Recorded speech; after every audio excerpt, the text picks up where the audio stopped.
is our special episode 3767 and 3768, 3769, and yun na yun.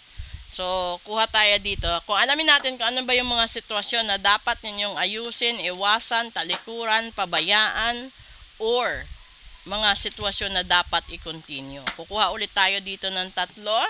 Sa gustong magpayaman, sa gustong yumaman, sa gustong gumaan ng sitwasyon ng kaperahan, buhay, pagsasama, gamitin nyo yung energy ng Friday the 8th, no, which is later on. So, yan na, gawin nyo na kasi 8 na bukas. Kung gusto nyo magtagal relasyon nyo, paritual nyo. Kung gusto nyo gumaan ng pera, iparitual nyo din. Una, karmic relationship, Diyos mio. Pangalawa,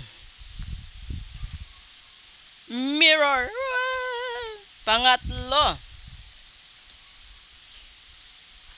love. O, diba? Lumabas na siya talaga. Ngayon, yung gagawin nyo dito is, yung una kasi, sinasabi dito sa daily episode, which is the vibrancy. And then, yung vibrancy na sinasabi, no?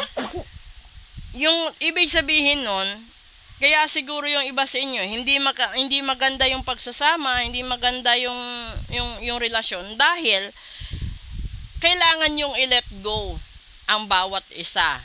Ngayon, uulitin ko, maliban kung kayo ay nagayuma. Kasi syempre, kung nagayuma kayo, edi tanggalin mo, 'di ba? Ipatanggal mo yung gayuma ngayon din kasi kapag yan ini-renew niya bukas or mamayang gabi, hahaba ang gayuma dahil 8 bukas, 'di ba?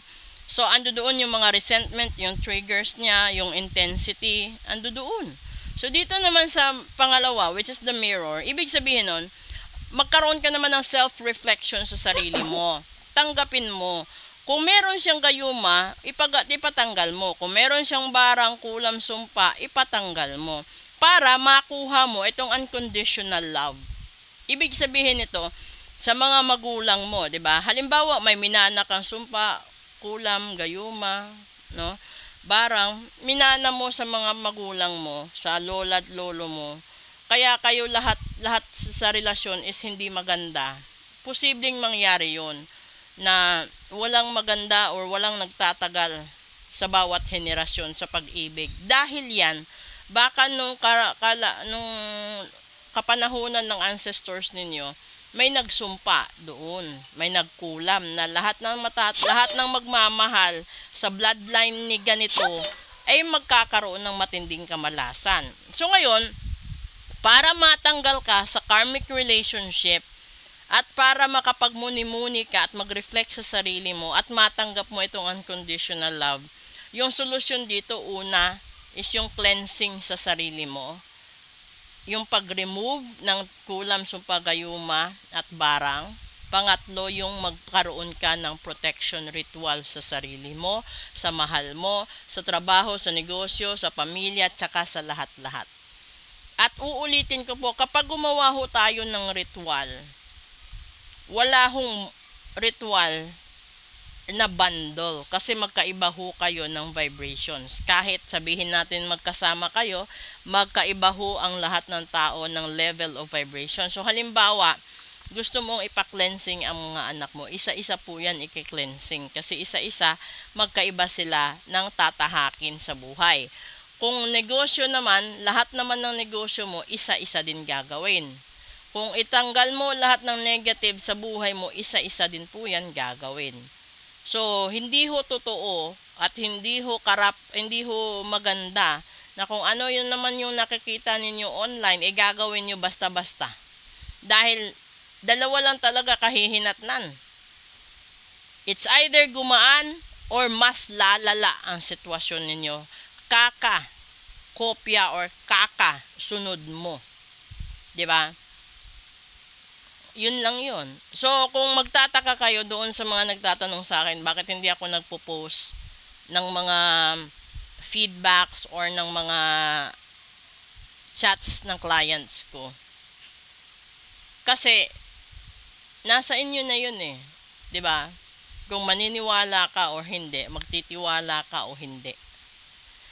Kasi lahat ng nag-post ng proof nila sa every videos nila, ritual yun. Ritual. Uulitin ko, nagpa-ritual yun. Hindi yun gumawa ng libre. So, ibig sabihin, ritual. I-emphasize ko sa inyo, lahat ng tao na nagpo-post ng response ng mga clients nila na effective ang ritual, nagpa-ritual sila. Hindi sila gumawa or hindi yan gumana sa sarili lang nila. So, huwag kayong masilaw sa mga ganun dahil lahat kami parehos lang ng process. Magkaiba lang ng dala at magkaiba lang ng level of powers. So, ganun din yung mga tao. May mga taong naniniwala habang ikaw pa ang kausap, pagtalikod mo, hindi na nila ito pinagkakatiwalaan at hindi na rin ito nila iniisip. May mga ganun. So, kung susubok ka, nagagawa ka ng pampaswerte, gagawa ka ng kung ano-anong spell sa sarili mo kasi ayaw mong gumastos, ang hindi mo alam, yung inilalagay mo sa risk is yung sarili mo mismong future. Future mo sa pag-ibig mo, future sa kung kani-kanino. Kasi, hindi pwedeng gawin ang Latin ng kahit na sino. Yung iba, kapag sumubok niyan, it's either nadidisgrasya, nabubuang. Yung iba, wala na, nawawala sa katinuan. Yung iba naman, imbis na umunlad, lalong nalugmok sa kahirapan, nalugmok sa kamalasan, ganun. So, hindi ibig sabihin na kapag binigay sa'yo yung Latin na dadasalin mo sa screen, or yung mga sigils at mga runes at mga figures, pwede. Dahil, uulitin ko, powers ang nangingibabaw dyan. At hindi lahat ng ordinaryong tao may katulad na powers ng mga katulad namin. Okay? Sana nakuha ninyo yung pagbibigay ko ng opinion dito sa videos ko na ito para kahit papaano mailigtas kayo sa kapahamakan.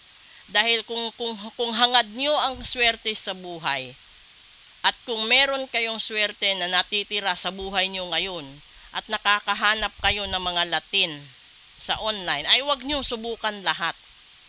Baka hindi nyo alam kung anong impact ng bawat letra, bawat salita, at bawat proseso niyan.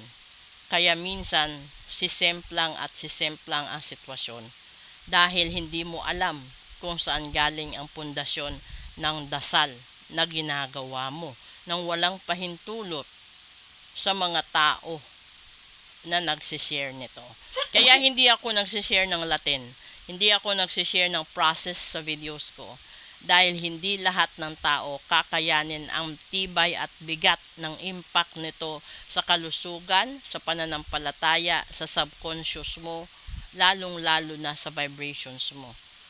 'Di ba? Kasi yung mga taong sobrang saya at yung mga taong sobrang lungkot at problemado, yun ang mga taong magkakaroon ng side effect sa lahat-lahat ng mga Latin na nababasa nila online. So, kung gusto nyong gawin yan, ipagawa nyo ng tama at huwag nyong sundin na basta-basta lang dahil minsan yan pa ang ikakapapahamak ninyo. Okay?